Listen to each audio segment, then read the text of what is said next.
Épître de Jude, chapitre 1er.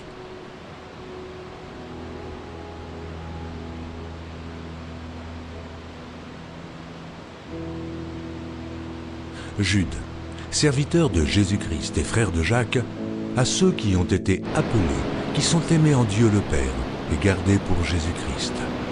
Que la miséricorde, la paix et la charité vous soient multipliées. Bien-aimés, comme je désirais vivement vous écrire au sujet de notre salut commun, je me suis senti obligé de le faire afin de vous exhorter à combattre pour la foi qui a été transmise aux saints une fois pour toutes.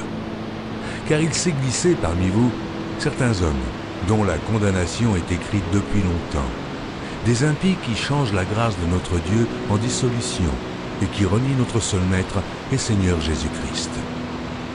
Je veux vous rappeler, à vous qui savez fort bien toutes ces choses, que le Seigneur, après avoir sauvé le peuple et l'avoir tiré du pays d'Égypte, fit ensuite périr les incrédules, qu'il a réservés pour le jugement du grand jour, enchaînés éternellement par les ténèbres.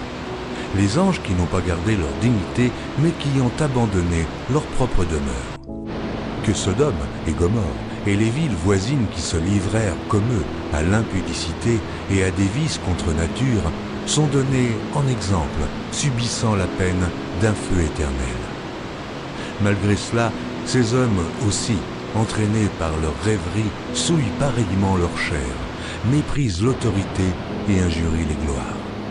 Or, l'archange Michel, lorsqu'il contestait avec le diable et lui disputait le corps de Moïse, n'osa pas porter contre lui un jugement injurieux, mais il dit « Que le Seigneur te réprime ». Eux, au contraire, ils parlent d'une manière injurieuse de ce qu'ils ignorent, et ils se corrompent dans ce qu'ils savent, naturellement, comme les brutes. Malheur à eux, car ils ont suivi la voie de Caïn. Ils se sont jetés pour un salaire dans l'égarement de Balaam. Ils se sont perdus par la révolte de Corée.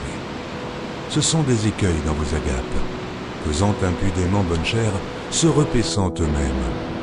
Ce sont des nuées sans eau, poussées par les vents, des arbres d'automne sans fruits, 2 fois morts, déracinés, des vagues furieuses de la mer, rejetant l'écume de leur impureté, des astres errants, auxquels l'obscurité des ténèbres est réservée pour l'éternité.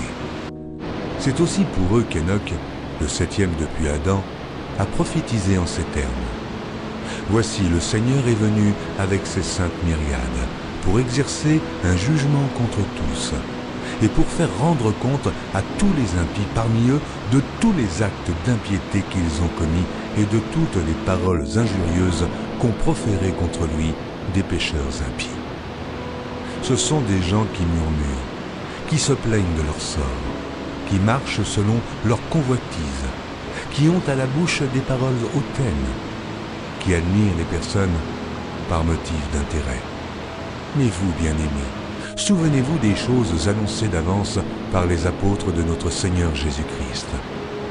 Ils vous disaient qu'au dernier temps, il y aurait des moqueurs, marchant selon leur convoitise impie. Ce sont eux qui provoquent des divisions, hommes sensuels, n'ayant pas l'esprit. Pour vous, bien-aimés, vous édifiant vous-même sur votre très sainte foi et priant par le Saint-Esprit, maintenez-vous dans l'amour de Dieu en attendant la miséricorde de notre Seigneur Jésus-Christ pour la vie éternelle. Reprenez les uns qui contestent, sauvez-en d'autres en les arrachant du feu, et pour d'autres encore, ayez une pitié mêlée de crainte, haïssant jusqu'à la tunique souillée par la chair.